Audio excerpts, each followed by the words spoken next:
In the previous video, we gave a mathematical definition of gradient descent.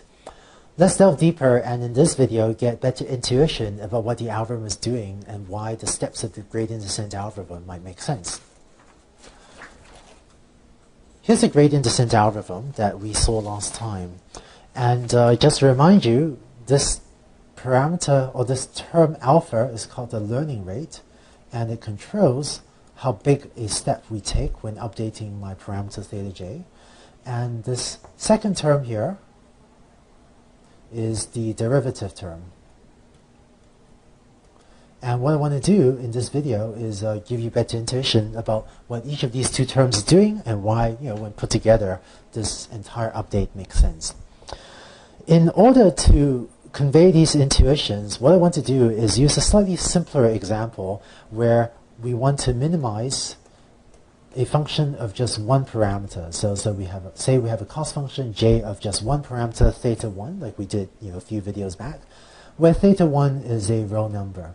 Okay, so just again, so we can have 1D plots, which are a little bit simpler to look at. And let's try to understand what gradient descent will do on this function. So let's say here's my function j of theta 1. And so that's my, and where theta 1 is a real number. Right? Now, let's say I've initialized gradient descent with theta 1 at this location. So imagine that we start off at that point on my function. What gradient descent will do is it will update theta 1, gets updated as theta 1 minus alpha times dd theta 1 j of theta 1, right? And as an aside, this derivative term, right? If you're wondering why I changed the notation from these partial derivative symbols, if you don't know what the difference is between these partial derivative symbols and the dd theta, don't worry about it. Technically, in mathematics, we call this a partial derivative, we call this a derivative, depending on the number of parameters in the function j. But that's a mathematical technicality. So, for the purpose of this lecture, think of these partial symbols and dd theta 1 as exactly the same thing, and don't worry about whether there are any differences. I'm going to try to use the mathematically precise notation, but for our purposes, these two notations are really the same thing. But so let's see what this equation will do. So we're going to compute this derivative. I'm not sure if you've seen derivatives in calculus before, but what the derivative at this point does is basically saying, let's take the tangent to that point, like that straight line, that red line is just touching this function, and let's look at the slope of this red line. That's what the derivative is. It says, what's the slope of a line that is just tangent to the function? Okay, and the slope of a line, of course, is just, right, this height divided by this horizontal thing. Now, this line has a positive slope, so it has a positive derivative, and so my update to theta is going to be theta 1 gets updated as theta 1 minus alpha times some positive number. Okay, and alpha, the learning rate, is always a positive number. And so I'm going to take theta 1 gets updated as theta 1 minus something. So I'm going to end up moving theta 1 to the left. I'm going to decrease theta 1. And we can see this is the right thing to do because I actually want to head in this direction, to get me closer to the minimum over there. So gradient descent so far seems to be doing the right thing. Let's look at another example. So let's take my same function j. Let's try to draw the same function, j of theta 1. And now, let's say I had instead initialized my parameter over there on the left. So theta 1 is here. I'm going to at that point on the surface. Now, my derivative term, dd theta 1, j of theta 1, when evaluated at this point, I'm going to look at, right, the slope of that line. So this derivative term is the slope of this line. But this line is slanting down, so this line has negative slope. Right? Or alternatively, I say that this function has negative derivative, just means negative slope at that point. So this is less than or equal to 0. So when I update theta, I'm going to have theta gets updated as theta minus alpha times a negative number. And so I have theta 1 minus a negative number, which means I'm actually going to increase theta, right? Because this is minus of a negative number. It means I'm adding something to theta. And what that means is that I'm going to end up increasing theta. And so I'm going to start here and increase theta, which again seems like the thing I wanted to do to try to get me closer to the minimum. So this hopefully explains the intuition behind what the derivative term is doing. Let's next take a look at the learning rate term alpha and try to figure out what that's doing. So here's my gradient descent update rule, right? It's this equation. And let's look at what could happen if alpha is either too small or if alpha is too large. So in this first example, what happens if alpha is too small? So here's my function j of theta. Let's say I start here.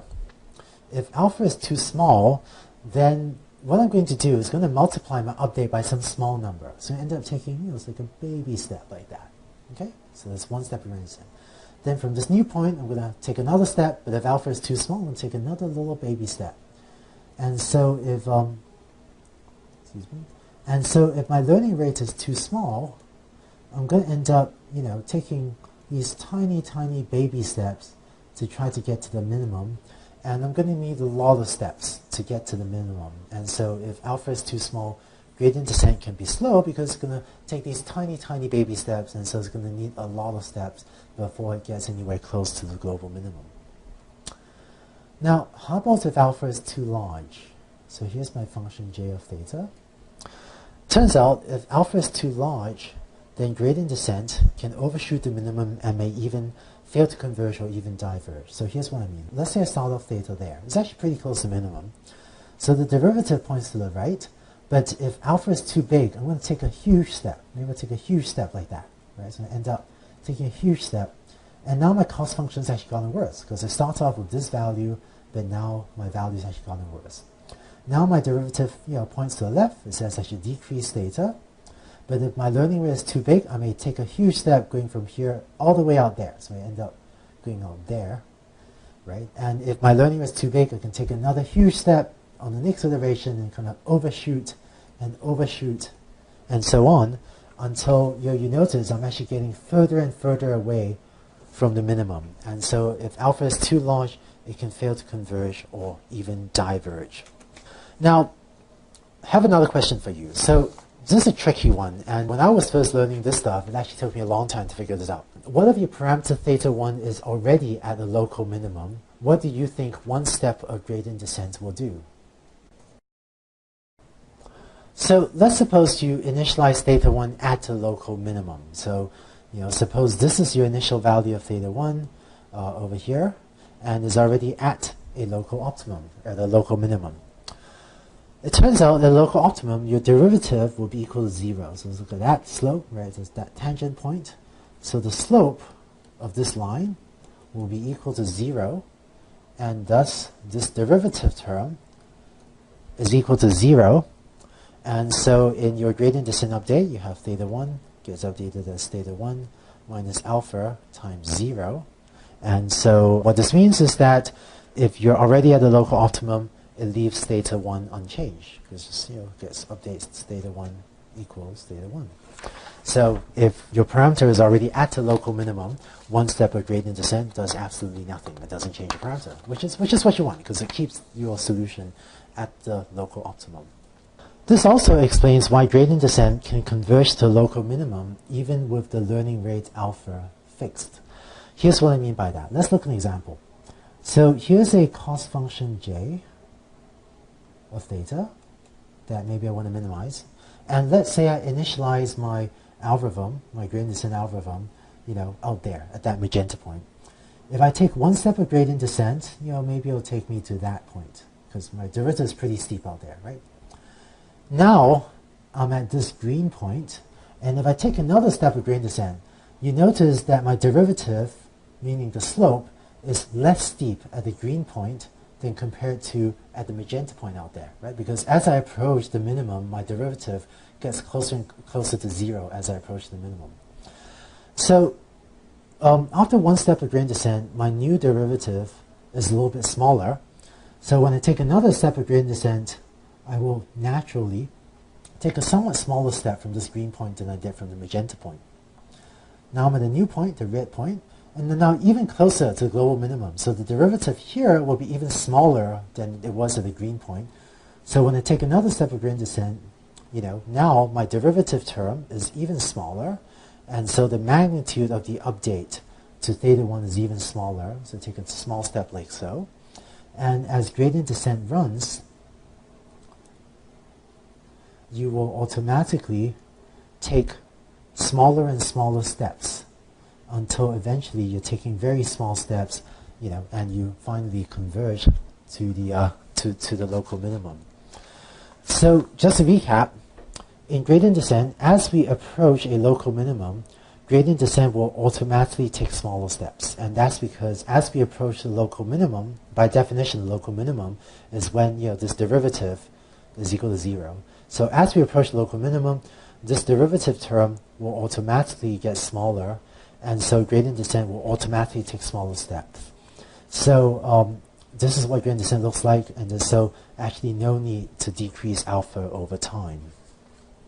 So that's the gradient descent algorithm, and you can use it to try to minimize any cost function j, not the cost function j that we defined for linear regression. In the next video, we're going to take the function j and set that back to be exactly linear regression's cost function, the squared cost function that we came up with earlier, and taking gradient descent and the squared cost function and putting them together, that will give us our first learning algorithm. That will give us our linear regression algorithm.